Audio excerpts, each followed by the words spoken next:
Prenez soin de vous avec le groupe Vive et votre programme La Santé d'abord. Groupe Vive, entrepreneur du mieux vivre. Bonjour à tous, soyez les bienvenus sur le plateau de La Santé d'abord, l'émission qui préfère prévenir plutôt que guérir. Alors justement, comment prévenir les mauvaises surprises qui pourraient gâcher vos prochaines vacances, que ce soit en France ou à l'étranger? On fait le point aujourd'hui sur le plateau de La Santé d'abord.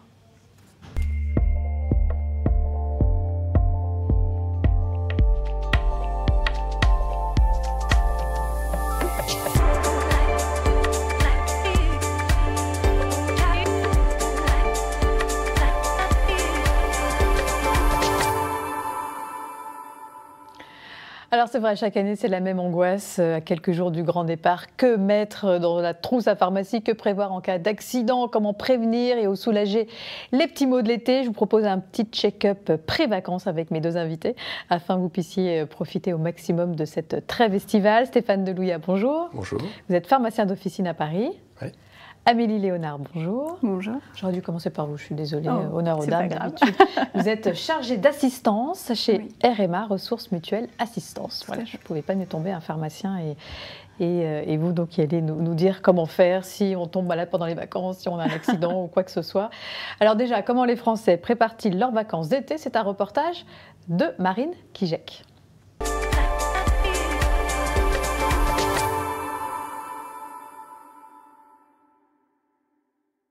Quand je pars en vacances, que ce soit vacances d'été ou vacances d'hiver, j'ai une checklist et tout est noté dessus et tout est, je coche à chaque fois et je prépare une semaine avant. Tous les soirs, je prépare quelque chose et je coche sur ma checklist, que ce soit trousse à pharmacie, nécessaire de toilette. Je ne prends pas vraiment de trousse de secours ou en cas d'extrême danger ou de situation extrême, mais j'ai toujours une crème au cas où ou un petit pansement, ou si je fais des activités sportives, je vais un peu prévoir le truc. Sachant que j'ai un petit garçon de 1 an, ce sera du sérum physiologique, du Doliprane, du Dolodan parce qu'il y a les poussées dentaires. Aussi en cas de maux de ventre, on a ce qu'il faut. Quand on part dans le sud maintenant, c'est vrai qu'il y a beaucoup de moustiques, donc on prend aussi des petites crèmes anti-moustiques, les petits bracelets, les sprays anti-moustiques. Je prépare quand même toujours une ordonnance de secours et ça, ce ne sera pas forcément avant de partir en vacances, c'est le cas toute l'année. Si besoin, on a toujours une ordonnance de Doliprane ou autre. Elles sont bien organisées toutes ces mamans, Je devrais prendre exemple, je ne suis pas sûre de faire des checklists avant de partir en vacances. Mais bon, alors justement, si vous partez en vacances à l'étranger, quelle est la bonne checklist à faire? Qu'est-ce qu'il faut faire? Première chose, on programme déjà une consultation chez son médecin, parce que revenir en bonne santé, c'est déjà partir en bonne santé, monsieur le pharmacien.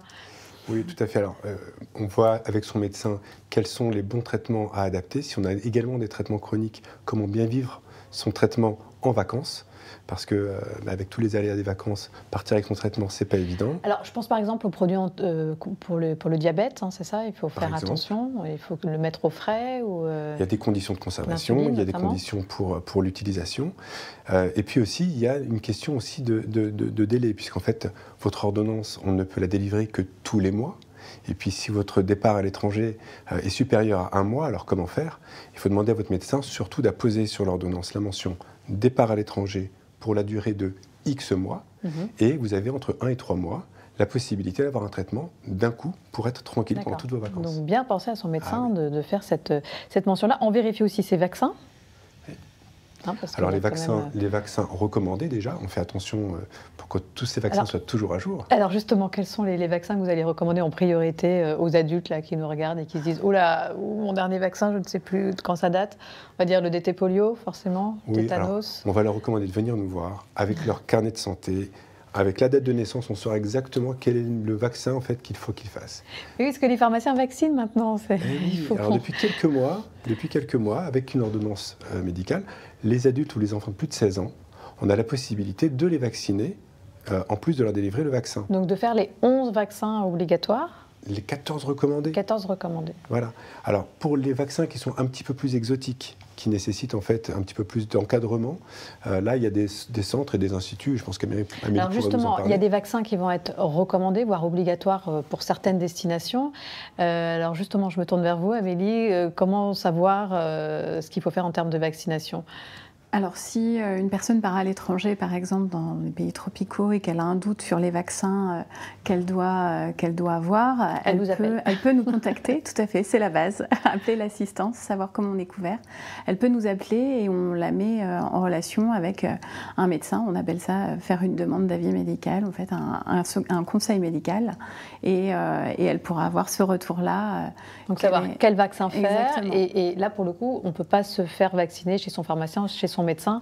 Pour ces vaccins, je pense par exemple la fièvre jaune, la fièvre typhoïde, etc. Il faut aller dans un centre particulier, hein, c'est ça? Tout à fait, c'est un centre de voyage justement, et un centre médical pour le voyage. Vous en avez dans les aéroports, Institut Pasteur. Oui, voilà, donc Pasteur. Vous allez vous renseigner avec votre médecin, il saura exactement où vous envoyer. Mais ce qu'il est important de rappeler quand même, c'est que pour être efficace, un vaccin doit se faire au moins 15 jours avant le départ. Hein. Donc si vous partez au bout du monde, pensez-y. On se renseigne également sur les maladies éventuellement présentes dans le pays que l'on va visiter, comme le paludisme. Hein. J'imagine que c'est une information que vous donnez également.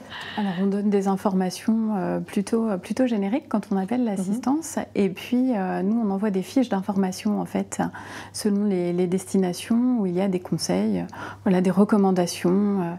Faut pas boire l'eau du robinet, faut pas prendre de glaçons, voilà des choses un peu plus... Et prenez bien votre traitement pour le palu avant, pendant et après. Hein. Oui, et il ne faut pas oublier de le prendre même après le retour, parce que même sans le savoir, on a pu être infecté.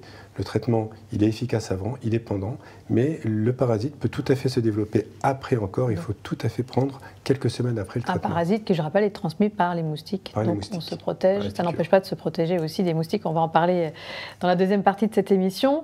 Et puis pensez aussi à aller voir votre dentiste. Hein. Ce serait dommage qu'une rage de dents vous gâche le séjour. Alors, si on fait un petit récap, visite chez son médecin généraliste pour voir si on est à jour au niveau des vaccins, pour renouveler son traitement, en tout cas avoir l'ordonnance pour la quantité de médicaments nécessaires, se renseigner sur les vaccins obligatoires et les maladies en fonction du pays visité, là on appelle Amélie, et une petite visite chez son dentiste. Alors, quels sont ces petits maux d'été qui, dans la majorité des cas, ne sont pas graves, mais peuvent vraiment nous laisser un mauvais souvenir de nos vacances?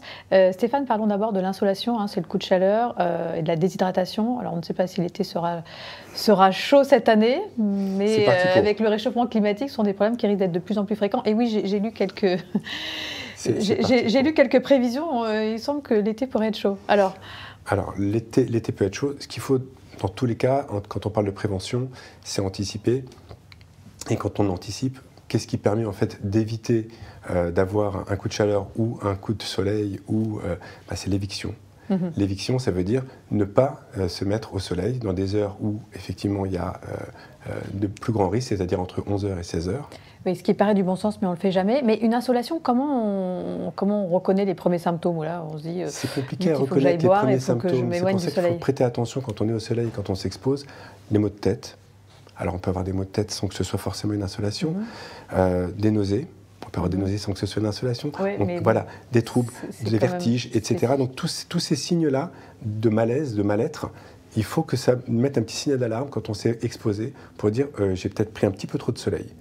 Voilà, et après on pense à s'hydrater, on se met évidemment à l'écart du soleil. Tout de suite à l'ombre, s'hydrater, on prend un vêtement et on se met un vêtement, et puis ou alors on met un peu d'eau et on le laisse sécher, parce que l'évapotranspiration, l'évaporation de l'eau directement permet de réduire la température corporelle de 1 ou 2 degrés. Donc ça aide à se sentir beaucoup mieux. Voilà, si vraiment ça continue, vertige, perte de connaissance, etc., là il faut vraiment se mettre à part et jamais rester seul quand on a une insolation. D'accord. Des conseils de bon sens, mais qui sont toujours utiles à rappeler. C'est comme pour les coups de soleil. Hein. C'est vrai que malgré les messages de prévention martelés depuis plus de 20 ans, le nombre de mélanomes, type de cancer de peau le plus grave, ne cesse d'augmenter. Il y a bien sûr le vieillissement de la population, plus les délais d'attente très longs chez les dermatos. Et puis surtout, une étude récente a montré un relâchement de la prévention chez les moins de 35 ans. Qui ont tendance à moins se protéger systématiquement du soleil. Rappelez-nous les bons réflexes à avoir pour se protéger du soleil. Bon, on l'a dit, éviter les heures les plus chaudes. Et le parasol. Le parasol. Chez les enfants, t-shirt, lunettes, chapeau. Et attention aux médicaments photosensibilisants. Ça, je trouve qu'on n'en parle pas assez souvent. Alors, la liste est longue. Mais les grandes familles, à peu près. Les grandes familles, alors on a des antibiotiques qui sont très photosensibilisants. On a des anti-inflammatoires également. Ouais. Alors parfois, là, on peut rajouter du mal au mal, c'est-à-dire que j'ai un petit mal de tête qui s'installe parce que j'ai une insolation, je prends mon anti-inflammatoire pour diminuer mon mal de tête, il est photosensibilisant, et là je sors avec une insolation, rage cutanée, et là c'est catastrophique. C'est la cata. Donc il faut faire très attention. Encore une fois, on peut très bien bronzer à l'ombre. Bien sûr. Et on peut très bien gérer son soleil sans forcément s'exposer de manière trop intense. Être trop bronzé, c'est plus à la mode. On veut ressembler à son filtre Instagram. Donc, on fait attention aujourd'hui. Moi, j'ai renoncé depuis longtemps, mais bon. Bon, alors, et puis bien sûr, protéger sa peau. Mais comment bien choisir sa crème solaire? C'est vrai qu'on est un peu perdu entre l'indice 30, l'indice 50, écran minéral ou chimique, protection UVA, UVB. Eh bien, nous sommes allés interroger un de vos confrères, Stéphane, qui est pharmacien d'officine dans le 13e arrondissement de Paris. C'est un sujet de Damien Desmier.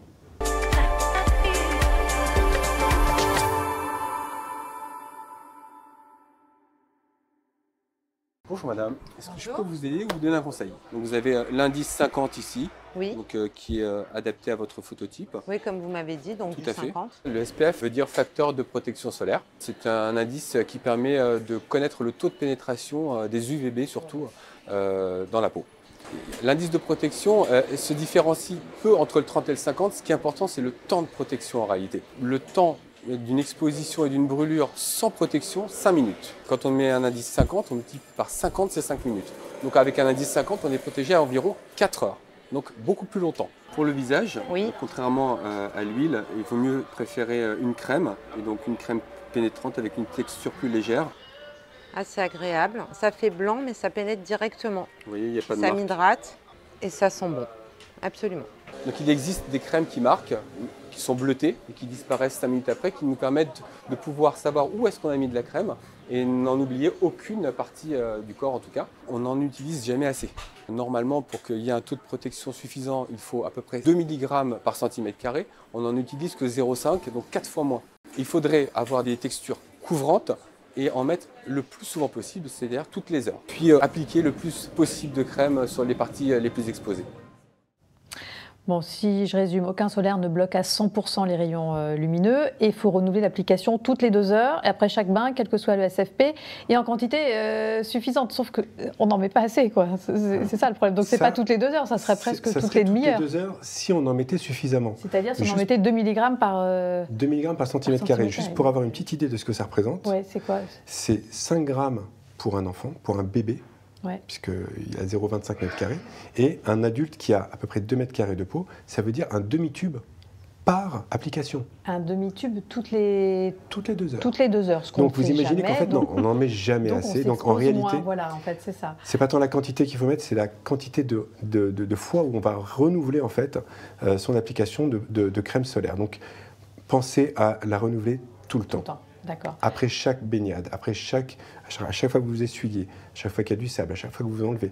En fait, il faut en mettre toute la journée. Et à ce moment-là, on aura une protection, on va dire, correcte. Plutôt écran organique ou minéral? C'est un faux débat. L'écran organique, en fait, va pénétrer dans la peau. Donc, il va absorber les UV, certains UV. Il va avoir quelques on va dire, incompatibilité avec des traitements ou avec un état de santé. D'accord. Voilà, parce qu'il va être inducteur hormonal, parce qu'il va y avoir un passage d'un peu de l'écran dans le sang. Alors, écran minéral, pas du tout. Écran minéral, c'est pour ça qu'il c'est un peu blanc et épais. C'est des mini-parasols, en fait. C'est du dioxyde de titane ou du dioxyde de zinc. Et en fait, ça va faire comme un écran, un micro-écran sur la peau. Plutôt chez les enfants, chez les gens qui ont la peau sensible et chez les gens les personnes qui sont en traitement, chimiothérapie. Les personnes qui ont une hypersensibilité, justement, à différents produits, qui ont un terrain allergique particulier, on préférera toujours l'écran minéral. Et parce qu'il fait un petit peu plus blanc, les industriels ont quand même nettement amélioré ça. Et aujourd'hui, on est plutôt en nano titane et on va quasiment avoir plus cette espèce de masque blanc. Exactement. Quelques mots sur les moustiques, parce que forcément, été, ça rime avec moustique, ça gratte, on peut faire une réaction allergique, ça empêche de dormir. On nous parle du moustique tigre qui prolifère en France avec le réchauffement climatique. Bon, on va quand même rassurer tout le monde, l'incidence encore de la dengue ou du chikungunya qui pourrait être... Chikungunya, j'arrive jamais à le prononcer, chikungunya, voilà, chikungunya, transmis par le moustique tigre, ça reste encore anecdotique, on est d'accord? En France, oui, mais c'est en augmentation. Donc il faut quand même faire attention. Les zones sont traitées et les régions concernées sont traitées pour ça. Aujourd'hui, le moustique, enfin, tous les moustiques, c'est une plaie l'été. Parce que ça embête, ça pique, ça gratte, ça démange. Et c'est vrai qu'il faut s'en protéger. 70% des piqûres de moustiques sont à travers le vêtement. Donc n'hésitez pas, c'est très bien de protéger les zones qui sont exposées aux moustiques. Il ne faut pas oublier en fait également de protéger avec une protection vêtements. Amélie, c'est des conseils que vous donnez aussi, ça j'imagine, protection contre les moustiques. Oui, il faut emmener, en effet, quand on part en congé, il faut emmener, en vacances, il faut emmener de quoi se protéger. La prévention, c'est la base. Donc, et puis en plus, on peut se surinfecter souvent. Hein. Les enfants, à force de gratter, on a des surinfections de piqûres. Morsure d'araignée, on en parle moins, mais c'est encore plus allergisant que les moustiques. Hein, ça peut faire, les réactions sont beaucoup plus importantes. Alors le moustique, on connaît sa petite réaction, une petite boursouflure, ça démange, ça gratte. Et effectivement, dès que en fait, on arrive à gratter suffisamment pour voir un petit peu le sang, il ne faut surtout pas hésiter à désinfecter parce que c'est la surinfection qui va être la gravité. Pour l'araignée, il y a un venin également et une salive qui est très très allergisante. On peut avoir des cloques. On peut avoir des cloques, on peut avoir des indurations, on peut avoir même une nécrose cutanée sur l'araignée. Donc c'est très très embêtant. Mais l'araignée ne nous pique pas pour se nourrir. Elle est là parce qu'on l'embête. Ouais, pour se défendre. Elle se défend. Et c'est vrai qu'au niveau de la pique, enfin c'est une morsure, hein, on voit deux petits en général. Oui, l'aspect, on voit les petites morsures, on voit les petites. Exactement. Si on se fait piquer par une méduse, selon la légende urbaine, uriner sur la piqûre permettrait de soulager la douleur. Info ou intox, que dit la science? Alors la science va dire un peu des deux, parce que la chaleur en fait va soulager immédiatement, mais ça ne va pas traiter. Donc la première des choses qu'il faut faire, c'est enlever les filaments qui sont encore sur la peau. Donc on le fait en douceur, généralement avec un petit peu de sable mouillé, pour éviter justement que les filaments qui possèdent encore les petits piquants irritants ne se réactivent. Donc une fois qu'on a bien enlevé les filaments, on va soulager avec de l'eau tiède, généralement de l'eau de mer, tiède ou chaude. Et si on peut rajouter un neutralisant, ça va être soit du vinaigre, soit de l'eau de javel. Généralement, les centres de secours sur les plages sont équipés. D'accord, de vinaigre ou d'eau de javel. Si on a un petit spray de vinaigre, c'est très bien. À mélanger avec de l'eau de mer qu'on a laissé dans un seau juste à côté. Un peu d'eau de mer, ça nous fait vinaigre. La première. Exactement. Merci monsieur le pharmacien pour cette recette, donc on n'urine pas sur les piqûres de méduses. Attention également pendant l'été aux infections urinaires, parce qu'avec les fortes chaleurs, c'est vrai qu'on transpire plus. Et si on ne boit pas assez, les urines sont plus concentrées, on va moins bien éliminer les germes. Herpès labial, favorisé par le soleil. Donc là encore, on badigeonne les lèvres et le contour des lèvres de baume solaire. Attention également aux intoxications alimentaires, et surtout si on est en vacances à l'étranger. Hein, Amélie, attention à des pathologies comme la tourista, l'hépatite A, la parasitose. Quelles sont les précautions à prendre? Vous en parliez un peu tout à l'heure déjà. Pas de cru? Oui, pas de produits crus, ne pas boire l'eau du robinet, ne pas... De l'eau encapsulée en bouteille ou bouillie. Exactement, ne pas prendre de glaçons non plus. Voilà, tout doit être fermé, hermétique, pour éviter ce genre de désagréments. Et ne pas se baigner dans une mare ou un lac où il peut y avoir des parasites. Et je pense à autre chose, les punaises de lit. Ça, c'est important aussi quand on voyage. Hein, et toujours avoir dans sa valise... parce que c'est par les valises, souvent, qu'on ramène ces fameuses punaises de lit qui envahissent après. Alors ça, c'est le mauvais souvenir qu'on ramène de vacances. Ouais. Alors on a toujours des bons souvenirs dans l'appareil photo. Et les mauvais souvenirs, c'est quand on a fait les valises à la maison et puis qu'on s'aperçoit quelques jours plus tard qu'on a ramené les punaises de lit. Alors effectivement, il y a des antiparasitaires qui existent, qui se mettent dans la valise. C'est une sorte de petites plaquettes? C'est des petites plaquettes qu'on met dans la valise.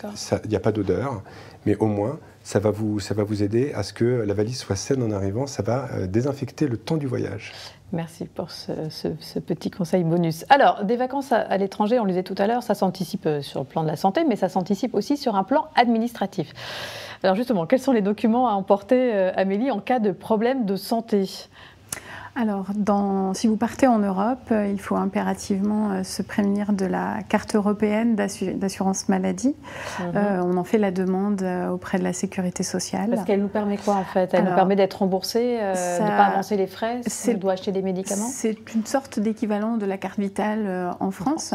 C'est quelque chose que l'on va présenter à l'hôpital, par exemple, si l'on a besoin.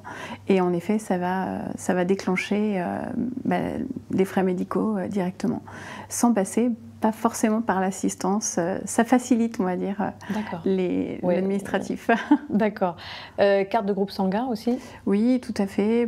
Les cartes de groupe sanguin, parce que s'il arrive quelque chose, voilà, tout ce que l'on peut avoir sur le dossier médical en France, il faut l'emmener bien sûr à l'étranger.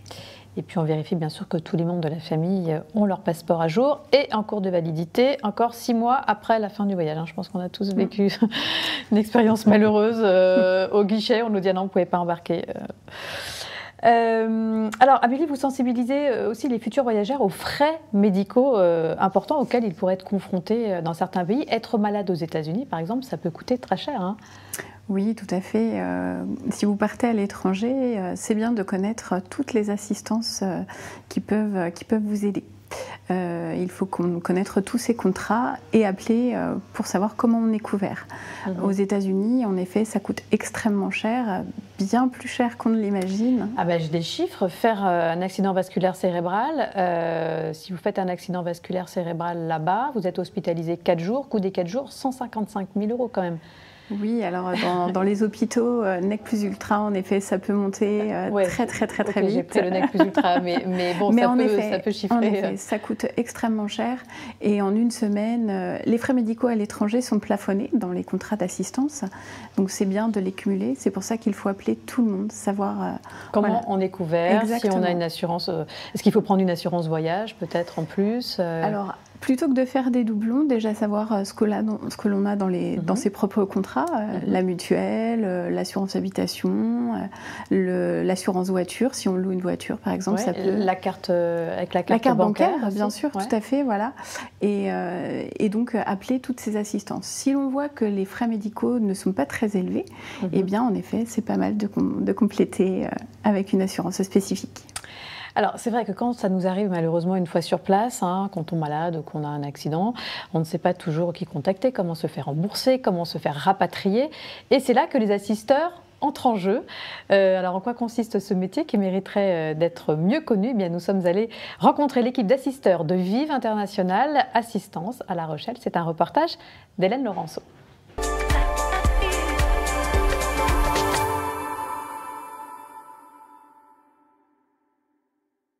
Vive International Assistance, je vous écoute. Donc vous êtes en voyage actuellement. Si une personne s'est blessée et qu'elle nous appelle par exemple pour savoir, voilà, moi je viens de consulter, comment je fais pour être remboursée. Donc nous on lui explique la procédure. Après il y a des choses un peu plus graves en cas d'hospitalisation. On va gérer les frais médicaux. Et ensuite il y a aussi la partie assistance lorsque la personne doit être rapatriée. Vous êtes hospitalisé depuis quand s'il vous plaît? Quand on commence à étudier le dossier, il faut que ça soit validé par une équipe médicale. À Malte, la dame a été opérée hier, donc de toute façon, on ne pourra pas la ramener avant 3-4 jours. Ce travail est permanent entre l'équipe médicale sur la condition médicale, qui est quand même l'élément, je dirais, de base autour duquel se construit la stratégie de rapatriement. Il s'agit pour nous de bien comprendre la situation pour pouvoir déterminer ensuite les moyens du rapatriement ou la poursuite du voyage, parfois, tout simplement. Et donc, je voulais savoir quelles pouvaient être les conditions du retour pour ce monsieur. Tout notre travail est aussi de vérifier que la personne est bien en capacité de supporter un voyage retour ou de voir s'il faut mettre un accompagnement médical pour l'accompagner ou éventuellement s'il faut réaliser les soins sur place. C'est pas toujours évident de s'orienter dans un système de santé à l'étranger. L'intérêt de l'assuré, c'est avant tout d'avoir accès à une réponse médicale d'un médecin français et on remet toutes les informations pour que le patient puisse avoir une continuité de ses soins dans les meilleures conditions. Les documents nécessaires pour la prise en charge. D'accord ? Merci, au revoir. Voilà, ça, Amélie, c'est concrètement votre travail. Et vous travaillez d'ailleurs en étroite collaboration avec les équipes de La Rochelle. Tout à fait, exactement. Dès qu'on a besoin d'un avis médical, on appelle nos collègues de La Rochelle pour avoir cet avis-là. Et c'est ce qui nous permet, nous, derrière, d'enclencher les différentes procédures quand il arrive quelque chose. C'est rassurant, en tout cas, de savoir que ça existe. Oui, mais oui. Stéphane? Oui. Bon, moi, je suis très heureux de rencontrer en personne Amélie aujourd'hui. attention, on a dû lui faire souvent assurance maladie, etc. Là, on n'est pas tout à fait... Enfin, c'est un sujet que vous allez souvent aborder, j'imagine. Tout ce qui est remboursement, des frais médicaux. Bon, alors, une fois qu'on a vérifié tout ça sur un plan administratif, on prépare une trousse à pharmacie digne de ce nom. Et justement, on va vous faciliter le travail en vous rappelant les produits indispensables à emporter pour conclure cette émission. Donc, des anti-nauséeux en cas de mal des transports. Voilà, ça c'est surtout chez les enfants. Antiseptiques à usage local, donc compresse stérile, pansement, etc. Des médicaments antalgiques contre la douleur, antipyrétiques. Attention aux anti-inflammatoires qui peuvent être photosensibilisants. Pour certains, oui. Pour certains. Médicaments contre l'allergie et médicaments d'urgence en cas d'allergie grave connue, mais ça normalement... on sait si on a un terrain allergique ou pas et qu'il faut emmener sa piqûre d'adrénaline. Les médicaments antidiarrhéiques, ça peut toujours servir, surtout si on voyage à l'étranger. Médicaments laxatifs aussi. Ça peut arriver aussi dans l'autre sens. Collyre, sérum physiologique en dosette à usage unique, répulsif, anti-moustique, crème solaire. Crème solaire, important parce que vous nous racontiez tout à l'heure vous avez rapatrié il n'y a pas très longtemps une personne des Seychelles qui avait mis de la graisse à traire au lieu de mettre un écran solaire 50. Elle était un peu brûlée au dernier degré. Et heureusement que vous étiez là pour la rapatrier en urgence. Donc voilà, un message important à faire passer. On protège sa peau. Un grand merci à tous les deux. Les points clés à retenir, on protège sa peau, ça je pense que je l'ai répété un nombre incalculable de fois. On vérifie ses vaccins avant de partir. On va voir son médecin généraliste ou alors on se renseigne aux frais des équipes d'Amélie. Et on vérifie bien ses contrats mutuels, carte bancaire, etc. pour être sûr qu'on est bien couvert. Un grand merci à tous les deux. Merci à tous ceux qui m'ont aidé à préparer cette émission. Quant à moi, je vous donne rendez-vous très bientôt pour un prochain numéro de La Santé d'abord. D'ici là, prenez soin de vous.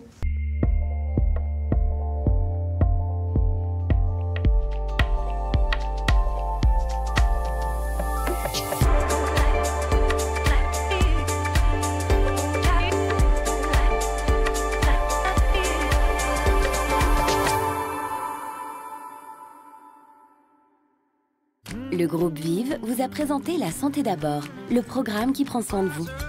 Groupe Vive, entrepreneurs du mieux vivre.